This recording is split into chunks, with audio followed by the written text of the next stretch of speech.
వైసీపీలో ఆమె ఓ fire brand leader. గత ఎన్నికల్లో ఫ్యాన్ పార్టీ ఓటమి తర్వాత సైలెంట్ అయ్యారు. కొద్ది రోజుల తర్వాత తిరిగి యాక్టివ్ అయ్యారు. మరోవైపు కూటమి సర్కార్పై వైసీపీ యుద్ధం ప్రకటించింది. దాంతో వైసీపీ నేతలంతా ఫుల్ ఛార్జ్ అయ్యారు. ప్రభుత్వమే లక్ష్యంగా అటాకింగ్కు దిగారు. ఈ సమయంలో మాజీ మంత్రి రోజా సైలెంట్ కావడం చర్చనీయాంశమవుతోందా? ఉన్నపలంగా రోజా ఎందుకు కనిపించకుండా పోయారు?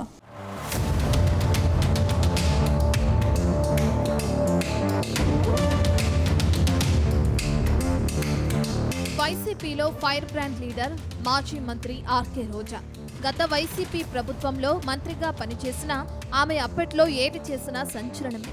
ముఖ్యంగా ప్రతిపక్ష నేత చంద్రబాబు, లోకేష్, పవన్ కళ్యాణ్ పై వరుసపెట్టి విమర్శలు గుప్పించారు. కానీ గత ఎన్నికల్లో వైసీపీ సర్కార్ అధికారం కోల్పోగానే ఒక్కసారిగా సైలెంట్ అయ్యారు. ఒకానొక దశలో ఆమె వైసీపీని వీడతారనే టాక్ వినిపించింది. కానీ ప్రచారాన్ని తిప్పికొడుతూ రోజా తిరిగి యాక్టివ్ అయ్యారు. రాజకీయంగా ఎన్ని ఇబ్బందులొచ్చినా వైసీపీని వీడే ప్రసక్తే లేదని తేల్చి చెప్పారు. దాంతో పార్టీ హైకమాండ్తో పాటు సొంత పార్టీ క్యాడర్ కూడా ఖుషి అయ్యారు. కానీ ఇప్పుడు రోజా మళ్లీ సైలెంట్ కావడంతో ఆమె మనసులో ఏముందో తెలియక నేతలంతా కన్ఫ్యూజ్ అవుతున్నారు.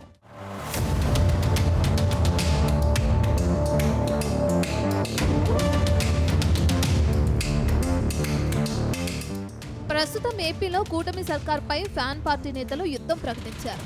ప్రజా సమస్యలపై వరుసపెట్టి ఆందోళనలు చేస్తున్నారు.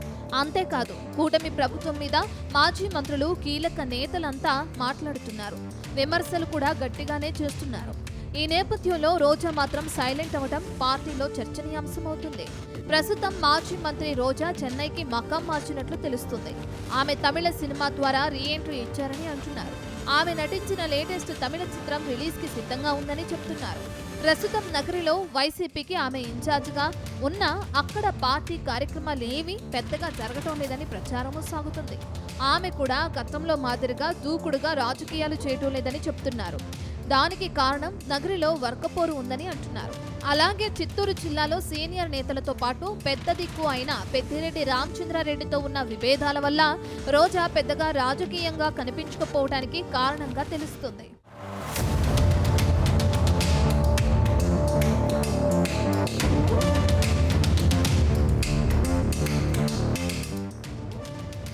మరోవైపు గత ప్రభుత్వంలో ఆమె చేసిన అవినీతి, అక్రమాలే కారణమని వైసీపీలో చర్చ జరుగుతుంది.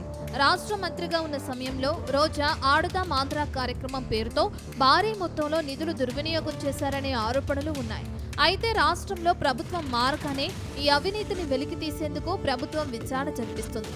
అయితే ఈ కేసు తుది దశకు వచ్చినట్లు తెలుస్తుంది. అందుకే రోజా మరోసారి సైలెంట్ అయ్యారని పొలిటికల్ సర్కిల్స్ లో చర్చ జరుగుతుంది. ప్రస్తుతానికి ఆమె సేఫ్ జోన్ లో ఉంటున్నారని, తన పూర్వాశ్రమం అయిన వెండి తెరను అలాగే బుల్లితెరను నమ్ముకున్నారని అంటున్నారు. రాజకీయాల్లో ఆమెకు ఇంకా తగిన సమయం రాలేదని భావిస్తున్నారనే ప్రచారము సాగుతుంది. ఎందుకంటే వచ్చే ఎన్నికల్లో నగరి టికెట్ ని బీసీలకు, పార్టీలో కీలక నేతలకు ఇవ్వాలనే ఆలోచనలు వైసీపీ హైకమాండ్ ఉందనే ప్రచారము సాగుతుంది. పార్టీ కోసం రోజా పనిచేస్తే గుర్తు పెట్టుకుని అధికారంలోకి వచ్చిన తర్వాత ఎమ్మెల్సీ పదవి ఇస్తామని చెప్పారని కూడా గతంలో ప్రచారం సాగింది. ఇక రోజాకు 3 సార్లు టికెట్లు అధినాయకత్వం ఇచ్చిందని అంటున్నారు.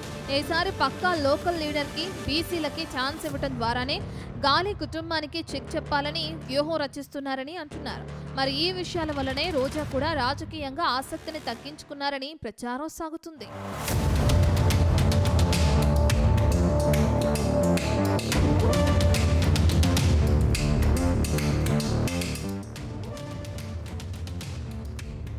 మొత్తం మీద ఫైర్ బ్రాండ్ లీడర్ రోజా వాయిస్ అయితే ఇటీవల కాలంలో పెద్దగా వినిపించడం లేదు.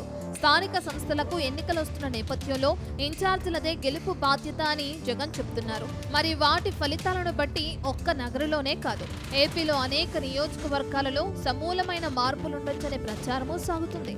అయితే నగరికి దూరంగా ఉంటున్న రోజా స్థానిక సంస్థల ఎన్నికల్లో లోకల్ లీడర్లు సహకరించకపోవచ్చనే చర్చ జరుగుతుంది.